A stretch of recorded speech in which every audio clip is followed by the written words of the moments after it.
Hey, this is David McElfresh with this week's Friday Fresh Take. I'm super excited. This week I'm talking about my very first investment where at the end of the day, I walked away and I had $0 invested in the property. I still kept it. It was cash flowing, but I had no money invested in the property. Sounds a little bit crazy, I know. There is a really, really cool strategy that I utilized. It's called the BRRRR strategy. It's been widely popularized throughout the real estate investing community. And what this stands for is it's B and then 4 R's. So first you buy the property, then you rehab the property. Okay, you're going to do some work and update it and that kind of stuff. Then you're going to refinance the property. You're going to rent it, and then you're going to repeat the process and do it again. So it's kind of like if you were a flipper, a property flipper. You buy the house, you rehab it, but instead of selling it, you refinance it and you keep it and that kind of stuff. So I'll walk through the numbers, how this works. Really, really awesome strategy for accumulating properties and not having a ton of money invested in them. So let's check it out right now. All right, so let's take a look at the numbers and how we made this happen. So just as a quick refresher, here are the goals, here are the objectives of what we're trying to do. We want to buy a rental property. At the end of the day, we want it to cash flow, right? We want the expenses to be less than the rent that we're bringing in every single month, okay? So that's number one right here. Number two, after the property is fully purchased and renovated and we refinanced out our money, we want to have $0 invested in the property long term. Okay, so those are the two goals that we're trying to accomplish here. Now, let's look at the property details. Okay, in the BRRRR process, this is the buy and the rehab piece of things. Okay, purchase price, I ended up buying this house for $68,000. Now, I know that sounds crazy. This was not in Denver, this was in a different market, but I ended up finding a property that was fairly dilapidated. It was $68,000. I ended up buying it. And then our process was is we came in and for about $21,000, we put in a bunch of repairs, updates. We put in new countertops, kitchen, the whole thing to really make it look nice and spruce it up. So our total investment was just under $90,000 when all was said and done. Okay.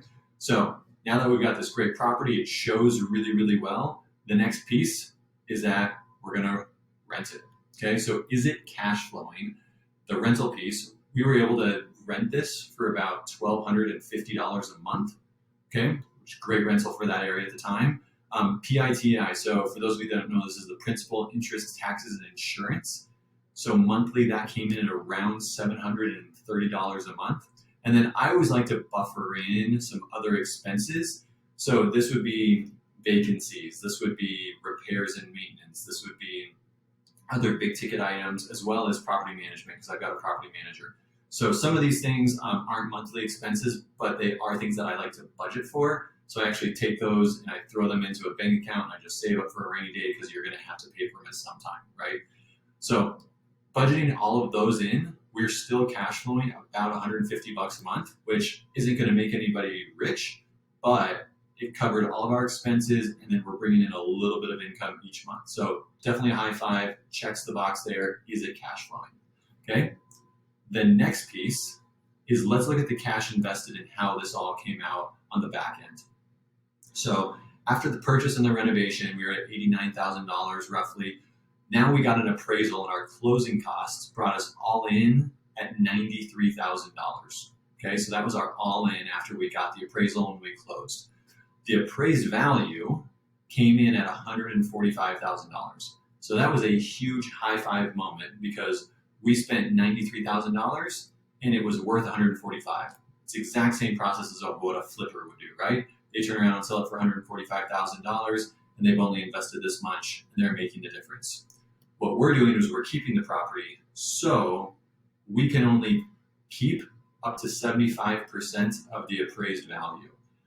The lender's going to force us to leave in what would be our down payment or 25% of the property value. So we get to keep 75, which means that I get to keep 108,000. And once I pay myself back the original 93, I actually made $15,000.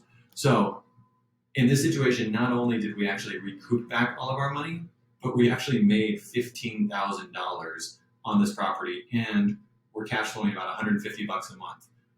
Huge high five moment. This is really, really awesome. And that is how you use the BRRRR method to have low cost rentals and not have a ton of money going into them.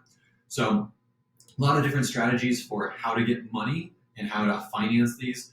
Some people, you can use cash, you can use a partner to do private lending, you can use a hard money lender, tons of different strategies for those. Feel free to give me a call, shoot me a message if you want to talk about some of those. But this is an awesome strategy for building that rental portfolio and not having a ton of cash invested in these properties. All right, we'll catch you next time. Cheers.